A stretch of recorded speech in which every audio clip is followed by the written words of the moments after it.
Hello, and welcome to the December 6, 2019 edition of Self-Awareness Without Judgment with Traci Trimble, PhD. Hi, I'm Traci. I'm a doctor of energy medicine, and what that means is that I work inside of the human bioenergetic field through the layers of physical, emotional, mental, and spiritual trauma that has accumulated, that most often will lead to depression, anxiety, acute stress, and chronic pain. My goal is to teach you that with self-awareness and with understanding energy medicine, that we have the capacity to heal ourselves. The purpose of this 20 to 30 minute session is just small tidbits of information that I hope over time sink in, that become a part of your awareness, and that you have easy access to tools that can help you learn, share, heal, and grow. Today we're going to be talking about spiritual bypassing. I don't know what I was thinking when I decided to do spiritual bypassing in 20 to 30 minutes. So I do have a lot of notes that I'm going to be checking because I want to make sure at the very base of it all, I'm getting to what spiritual bypassing is, how you can make it about your self-awareness, and give you a feel-good energy around having tools to take care of yourself. So again, thank you for joining me. Let's talk about spiritual bypassing. So by definition, it is employing spiritual beliefs or actions to avoid awareness of our pain and to block our own personal development. It's very much about having created societal rules that say you are good or better the more spiritual you are. And some of the things that we've taken to mean spiritual are getting on our yoga mat, practicing energy medicine, being kind and compassionate all of the time, never being angry or using our emotions in an outward aggressively way. Those things are all beautiful pieces of spirituality, but they aren't spirituality as a whole. Imagine that spirituality is simply the agreement with mind and heart, or ego and soul in alignment, to move closer to love most of the time. When we are able to be unconsciously competent, which means we don't even know how amazing we are at choosing love most of the time, then we are fully engaged on our spiritual path. But when we're using those tools to make ourselves believe that we're moving closer to love, or that we are trying to make other people think that we're moving closer to love, that's a pretty good indication of spiritual bypassing.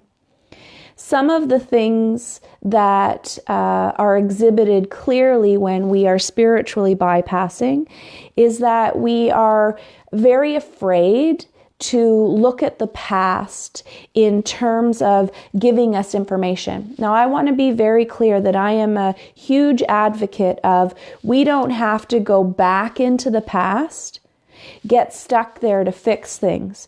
But we do have to be able to take inventory without setting ourselves into gigantic amounts of fear. So when we fear the past, or the past hurts so much that we can't use them as guides to move us forward, that is a pretty good indication that we're spiritually bypassing. Also, when we are unable to get grounded or stay grounded, that's a very good indication in the moment that we're not moving towards love. I'm not necessarily saying that that is spiritual bypassing, because I personally have a challenge, or I have had a challenge in the past staying grounded. But I also love astral planing and visiting the seventh dimension and connecting with my guides and guardians. So my work in my spiritual development is for my body to stay grounded and my spirit to travel. So in the past, I would have wanted to say, that's not spiritual bypassing. I do all of the work. I do my work honestly. But as I grow and as I mature, I realize that those little things where we get the opportunity to say, no, that's not me not moving closer to love. Indeed it is. It truly and deeply is. There's something that we are avoiding, ignoring, or escaping by not connecting to that which makes us uncomfortable or causes us pain and suffering. And that can be, again, from the absolute lowest level of vibration and a trauma that we can't look at, to what we may seem ridiculous as, I can't stay grounded, so therefore in that moment I'm bypassing moving closer to love, and I'm pretending that I'm doing so. Premature forgiveness is also a really good sign of spiritual bypassing. And what I mean by that is when we think we have to, so let's move into I should, I must, I have to, but please don't make me. When we move into the shame of having to forgive someone, we haven't actually forgiven them. Forgiveness isn't about saying that something is or isn't right or wrong. It's about having no more judgment around it. It's about having the capacity to unpack it, to accept that it has happened, it needs to be healed, and to release it. Forgiveness is not about anyone else but yourself, moving closer to loving yourself enough to releasing and healing and then releasing that pain. Another important part of spiritual bypassing is realizing the difference between anger and aggression, or in some cases, rage. We absolutely have the right to be angry. And anger is one of the most beautiful flags of self-awareness. When we become angry, it's a very clear indication that exactly in that moment, without any doubt, we are being triggered by a past hurt that we need to heal. If we are capable of realizing that we are angry, accepting that angry feeling and finding out what it is, we have the capacity in that moment not only to acknowledge but to heal that past hurt.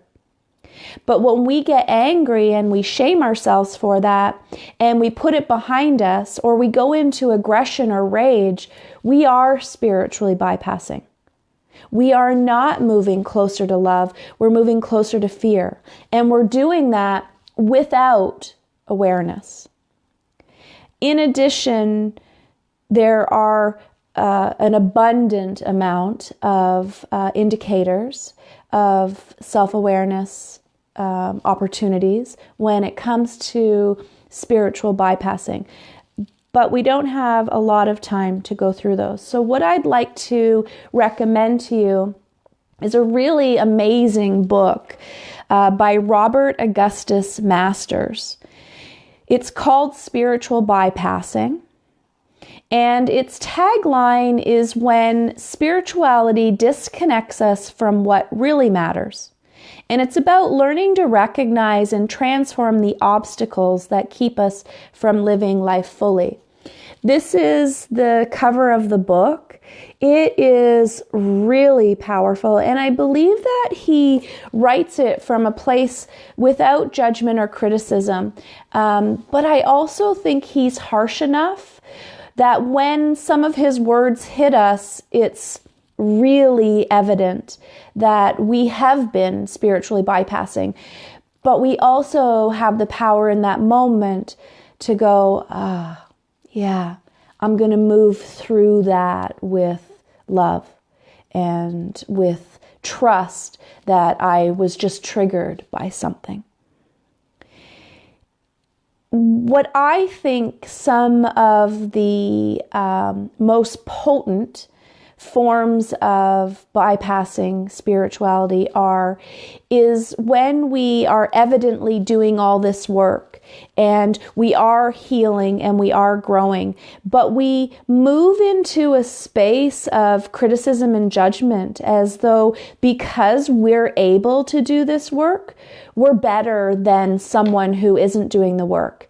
And when we shift into that guilt or blame stage, we tend to want other people to do that work with us, especially our intimate love relationships, our parents or our children, anyone that's hurt us.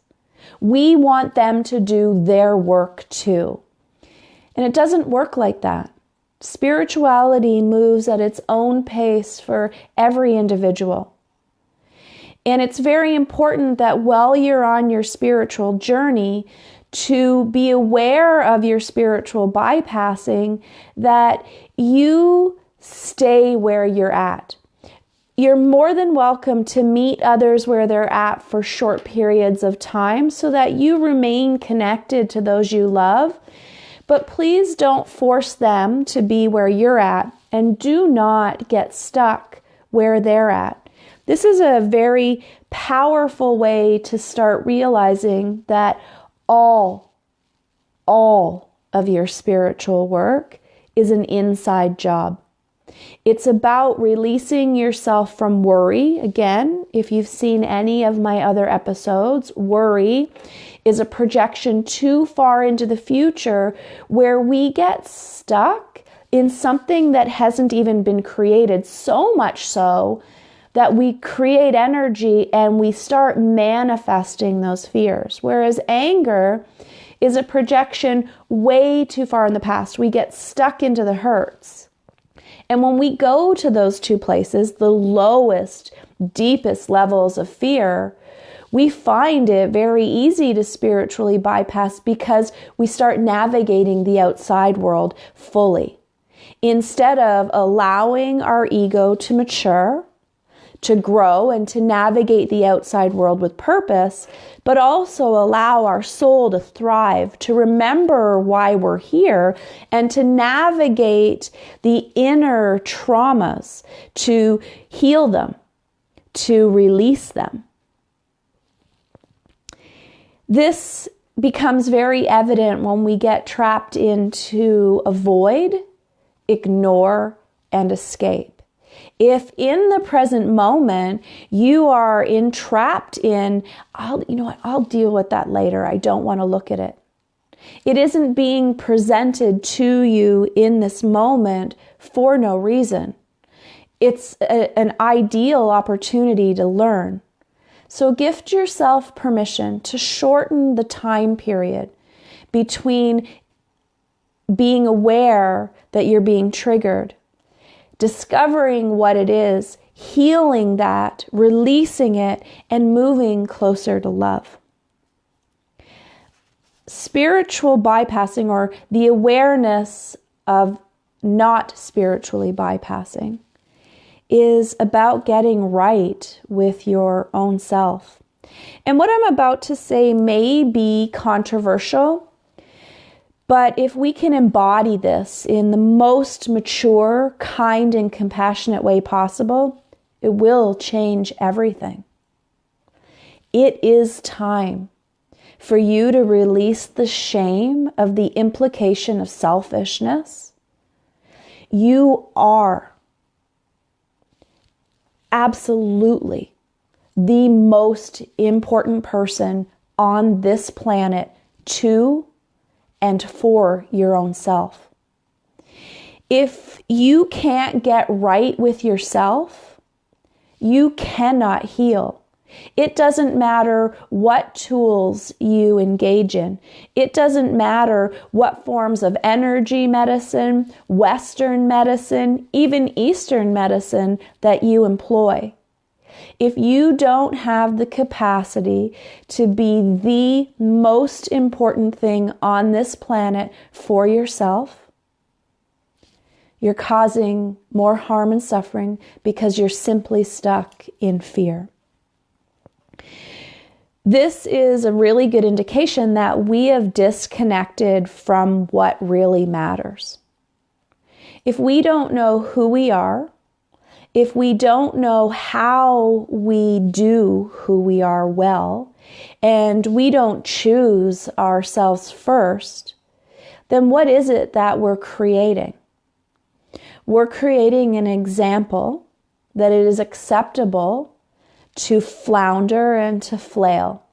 We're creating opportunities. We are creating opportunities for spiritual bypassing. Again, the definition of of spirituality is to choose to move closer to love most of the time. So what is spiritual bypassing? When we are pretending that we're moving closer to love, but we are actually stuck in fear.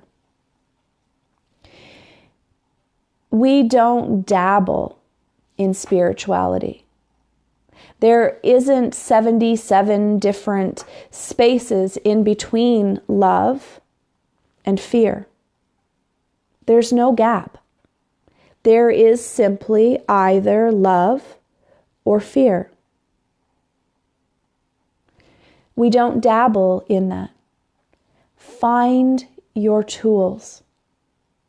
Find what you need to support you in moving closer to love most of the time. So here are 3 really simple ways. That's funny. I'm going to say really simple because I've done this work, and so now when I do it, it's simple. So I want to take that back and I want to apologize. This appears very often to be hard because we don't know what we're doing. Imagine the very first time that you got on a bicycle without training wheels.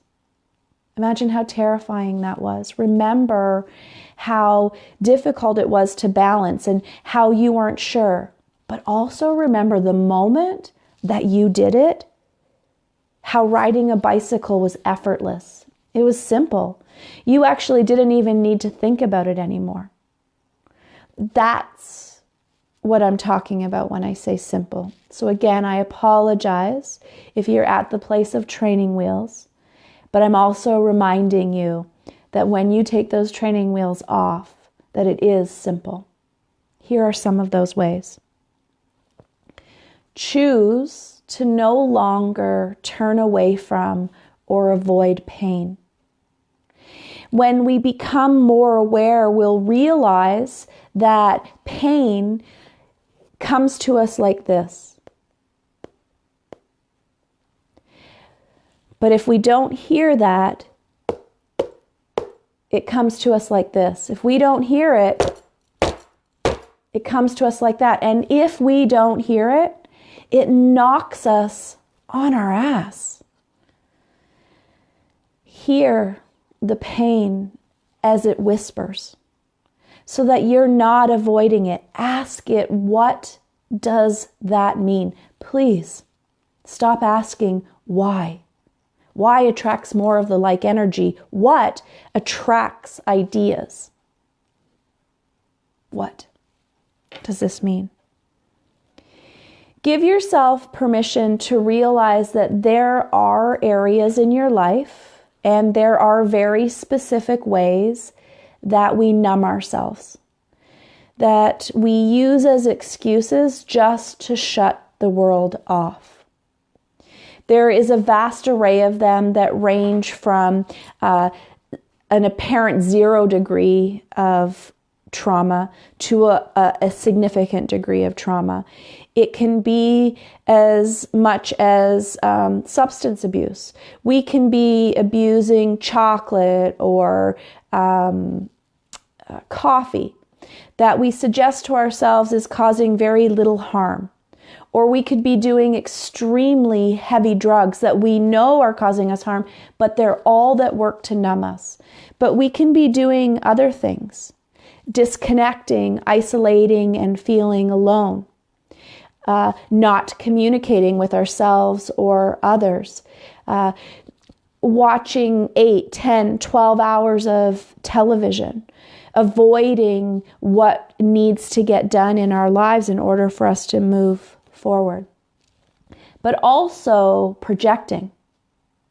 One of the really powerful indicators of spiritual bypassing is projecting, is thinking that others are doing to you what you're actually doing to yourself, and in some worst case scenarios, what you are doing to others. And then there's meeting everything as it comes. If you're like me and you believe that everything does happen for a reason, everything has an opportunity to learn from it, if you meet it as it comes, it actually is less aggressive than we think it is. And finally, stay present. Stay in this moment as it's happening right now. Right now, in this moment. Every single moment with or without your awareness is bringing you an opportunity to learn. These coincidences, these luminosities, these curiouses, these things that you're like, oh, that was weird. It was so weird. You can't believe what happened. Those are only available to you in the present moment. I hope that in this very short period of time today, I was able to give you a glimpse at the importance of understanding spiritual bypassing, especially as you become more veteran. You move out of the elementary level of spirituality and you start to move more into the advanced levels where it becomes easier. You're very consciously competent in self-awareness without judgment. This is when spiritual bypassing hits the hardest. It's not a test, but it's testing you to see that you've really done all your work. There's no point graduating if there's still hurt within you that can poke holes and weigh you down and set up opportunities for drowning later. Don't rush through the process of spirituality. Heal yourself. Become soul and ego in harmony. That all comes down to having the courage to love yourself. And next week, we're going to move into an 8-part series called The Courage to Really Love Yourself. And I'm going to break down the courage to love yourself through the healing process of each chakra. So I hope that you will join me next week when we talk about asking the question of what is the purpose of this strategic self-awareness. When we have the ability to deeply know ourselves, to trust and have faith in our highest self, then we have developed the courage to love ourselves. Over the next 9 weeks, not 8, over the next 9 weeks, we're going to dive into the chakra system as a tool to deeply know yourself, to be in love with who you are, and most importantly, to develop the courage to love your whole self, the shadow and the light. Please join me. I meant to tell you guys. Sorry I didn't do this sooner. I've had to change these sessions to 9 a.m. 9 a.m. Eastern Standard Time on Friday mornings. As I move back into my January schedule, I already have something booked at noon on Fridays. So Fridays at 9 a.m. Eastern Standard Time. Again, Self-Awareness Without Judgment with Traci Trimble, PhD. I hope you'll join me. And if you liked what you heard today, please share this with someone you think is ready to hear it. Please like my Facebook page and please know that I welcome all questions, concerns, and ideas.